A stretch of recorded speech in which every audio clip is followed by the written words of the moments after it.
بسم اللہ الرحمن الرحیم اللہم صلی علی محمد النبی الامی وآلہ وبارک وسلم۔ آج کی گفتگو کا موضوع ہے عورتیں اکثر جہنم میں کیوں جائیں گی۔ عبداللہ ابن عباس رضی اللہ عنہما بیان کرتے ہیں کہ رسول اللہ صلی اللہ علیہ وسلم نے فرمایا، مجھے آگ دکھائی گئی تو میں آج جیسا خوفناک منظر کبھی نہیں دیکھا، اور میں نے جہنم میں اکثریت عورتوں کی دیکھی ہے۔ یہ سن کر صحابہ اکرام رضی اللہ تعالی عنہم اجمعین کہنے لگے، یا رسول اللہ صلی اللہ علیہ وسلم، وہ کیوں؟ تو نبی پاک صلی اللہ علیہ وسلم نے فرمایا، اپنے کفر اور ناشکری کی وجہ سے۔ تو آپ سے یہ کہا گیا، وہ اللہ تعالیٰ کے ساتھ کفر کرتی ہیں؟ تو نبی پاک صلی اللہ علیہ وسلم نے فرمایا، خاوند اور احسان کی ناشکری کرتے ہیں۔ اگر آپ ان میں سے کسی کے ساتھ زندگی بھر احسان کرتے رہے تو پھر وہ آپ سے کوئی چیز دیکھ لے تو یہ کہتی ہے کہ میں نے ساری زندگی تم سے کوئی خیر نہیں دیکھی۔ حضرت ابو سعید خدری رضی اللہ تعالیٰ عنہ کی روایت میں ہے کہ نبی پاک صلی اللہ علیہ وسلم عید الاضحیٰ یا عید الفطر کے لیے عیدگاہ کی طرف نکلے تو عورتوں کے پاس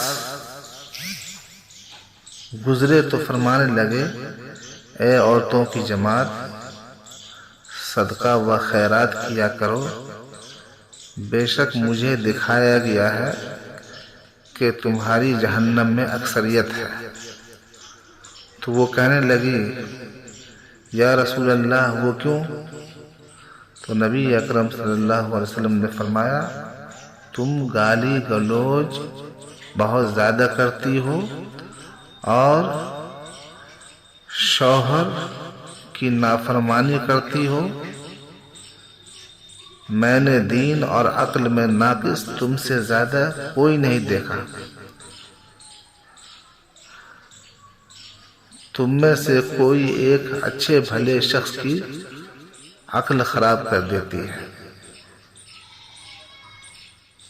وہ کہنے لگی، اے اللہ کے رسول صلی اللہ علیہ وسلم، تو ہمارا دین اور ہماری عقل میں نقص ہے کیا؟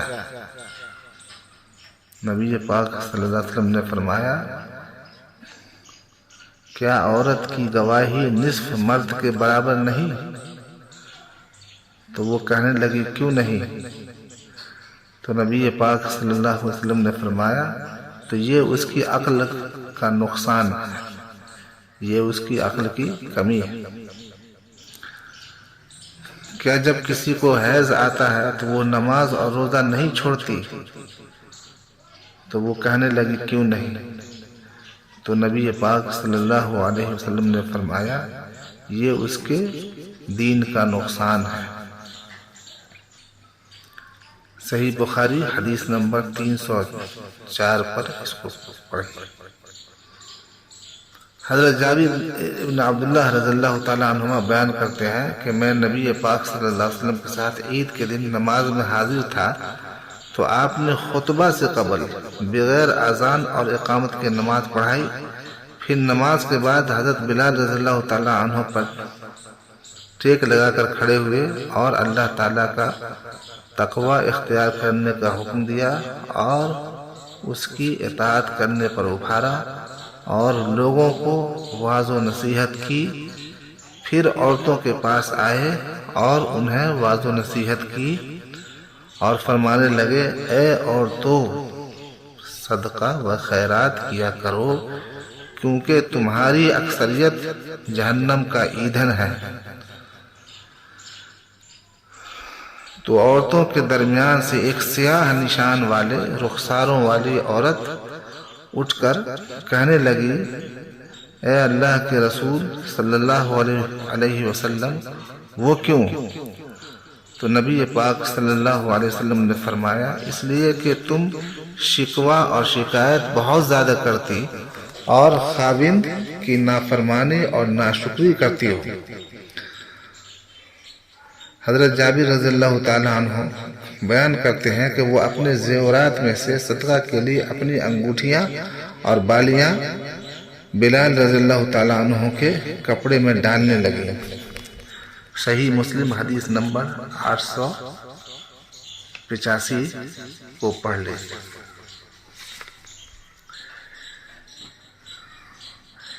اس لیے ان احادیث کی روشنی میں ان مسلمان بہنوں پر ضروری ہے کہ جو ان احادیث کو جانتی ہے